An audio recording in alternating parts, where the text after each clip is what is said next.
அமித்ஷாவை நேரில் சந்தித்து மன்னிப்பு கேட்ட விஜய். அதிர்ச்சியில் தவேகா தொண்டர்கள்.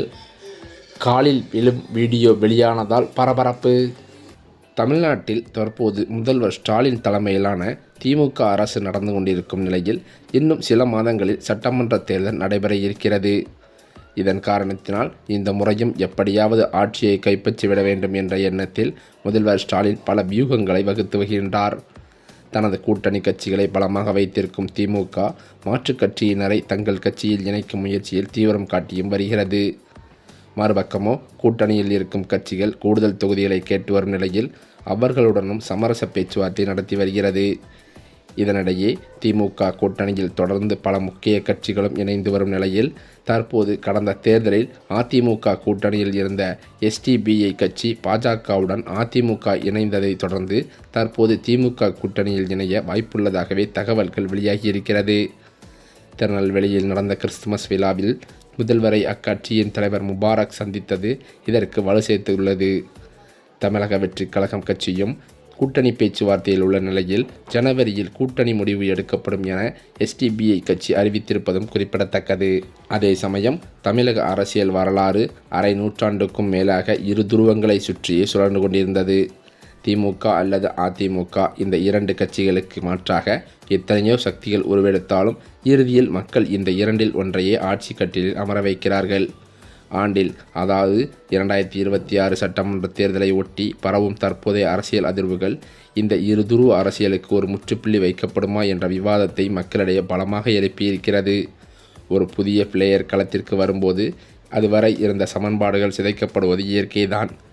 விஜய் ஆட்சிக்கு வருகிறாரோ இல்லையோ, ஆனால் இந்த இரண்டு கட்சிகளின் ஆதிக்கத்தை தடுத்து ஒரு தொங்கு சட்டமன்றத்தை ஏற்படுத்தினால் கூட அது மிகப்பெரிய வெற்றிதான் என்பதுதான் இன்று பெரும்பாலான நடுநிலை வாக்காளர்களின் கருத்துக்களாக இருக்கிறது. ஏனென்றால் கடந்த 50 ஆண்டு காலமாக மாறி மாறி ஆட்சிக்கு வந்த திராவிட கட்சிகள் மக்களுக்கு தேவையான அனைத்தையும் செய்துவிட்டனவா என்ற கேள்வி எழும்போது மாற்றத்தை விரும்பும் ஒரு பெரிய கூட்டம் விஜயின் பின்னால் அணிவகுக்கிறது. இந்த தேர்தலில் விஜய் ஒரு கிங்காக உருவெடுக்கிறாரா இல்லையோ, நிச்சயமாக ஒரு கிங் மேக்கராக மாறி பலமான ஆதிக்கத்தை செலுத்துவார் என எதிர்பார்க்கப்படுகிறது. விஜயின் தமிழக வெற்றிக் கழகத்தில் தலைமையில்தான் கூட்டணி என்று அறிவித்துள்ள நிலையில் இது யாருடைய ஓட்டுக்களை பிரிக்கும் என்பதுதான் தற்போது $1,000,000 கேள்வியாகவே இருக்கிறது. திமுகவின் ஆட்சிக்கு எதிரான மனநிலை வாக்குகளை விஜய் அறுவடை செய்வாரா அல்லது அதிமுகவின் பாரம்பரிய வாக்கு வங்கியில் விரிசலை ஏற்படுத்துவாரா? அரசியல் விமர்சகர்களின் கணிப்புப்படி 2026 தேர்தலில் ஏதாவது ஒரு திராவிட கட்சியை விஜய் காலி செய்வது உறுதி.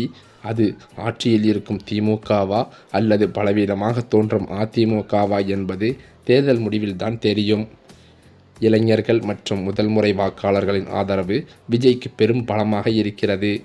ஜாதி மத அரசியலுக்கு அப்பாற்பட்டு ஒரு புதிய தலைமுறை மாற்றத்தை நோக்கி நகர்கிறது. திராவிட கட்சிகள் தங்களின் கட்டமைப்பு மற்றும் பணபலத்தால் இதுவரை கோலோச்சி வந்த நிலையில் விஜயின் வருகை அந்த தடையை உடைக்கும் என்றும் நம்பப்படுகிறது. ஒருவேளை எந்த கட்சிக்கும் பெரும்பான்மை கிடைக்காத சூழல் உருவானால் அது தமிழக அரசியலில் ஒரு புதிய ஜனநாயக பரிசோதனைக்கு வழிவகுக்குமாம். இது திராவிட கட்சிகளின் சர்வாதிகார போக்கை குறைக்கும் என்பது பொதுமக்களின் எதிர்பார்ப்பும் கூட. திராவிட கொள்கைகளில் இருந்து விலகாமல் அதே சமயம் நவீன அரசியலை முன்னெடுக்கும் விஜயின் அணுகுமுறை கவர்ச்சிகரமாகவே இருந்து வருகிறது. பெரியார், அண்ணா, எம்ஜிஆர் ஆகியோரின் பெயர்களை அவர் பயன்படுத்துவது திராவிட கட்சிகளின் ஆதரவாளர்களையும் அவர் பக்கம் இழுக்கும் முயற்சியாகவே பார்க்கப்படுகிறது.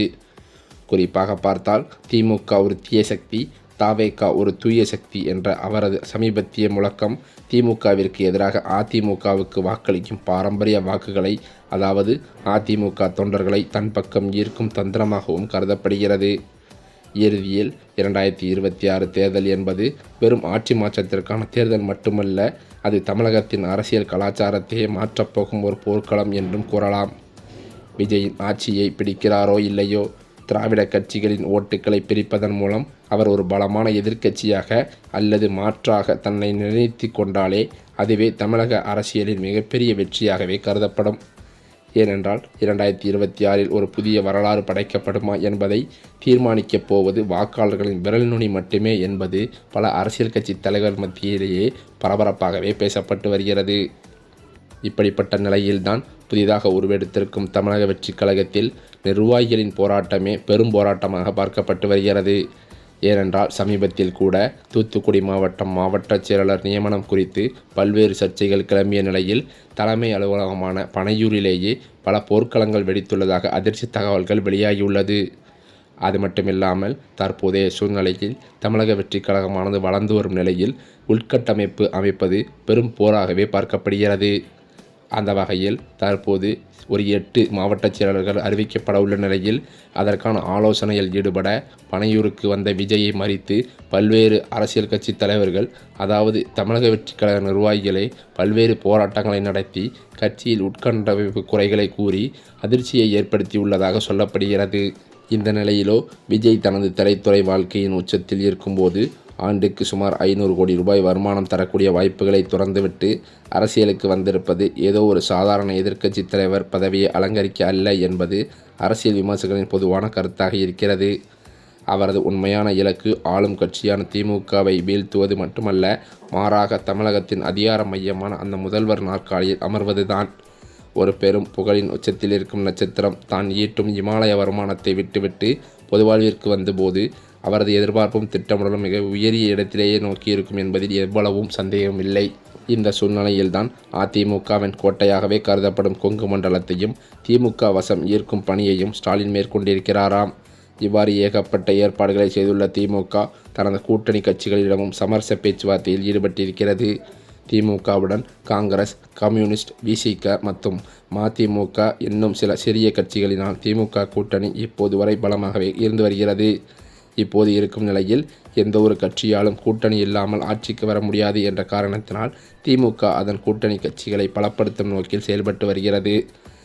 அந்த வகையில் பார்த்தால் ஸ்டாலினுக்கு மேலும் பலத்தை கூட்டும் நோக்கில் நமது மக்கள் முன்னேற்ற கழகம் கட்சி திமுக கூட்டணியில் இணைந்துள்ளது. அதிமுக கூட்டணியில் பாஜகவை தவிர வேறு எந்த கட்சியும் சேராத நிலையில் திமுகவில் அதன் எண்ணிக்கை அதிகரித்து கொண்டே செல்வது இந்த தேர்தலிலும் திமுக வெற்றி பெறுவதற்கான அறிகுறியாகவே பார்க்கப்படுகிறது. இந்த நிலையில்தான் தமிழக வெற்றிக் கழகத்திலிருந்து பல்வேறு பிரச்சனைகள் பூகம்பமாக வெடித்து கொண்டிருக்கும் நிலையில் தமிழக வெற்றிக் கழகத்தின் பொதுச் செயலாளர் புஷி ஆனந்த் அவர்கள் கடும் அதிருப்தியில் இருந்து வருவதாகவே சொல்லப்படுகிறது. அது மட்டுமில்லாமல் அவரது ஆதரவாளர்களுடன் தற்போது திமுகவில் இணைந்து விடலாமா என்ற ஆலோசனையை நடத்தியிருப்பதாக அதிர்ச்சி தகவல்களும் வெளியாகி வருகிறது.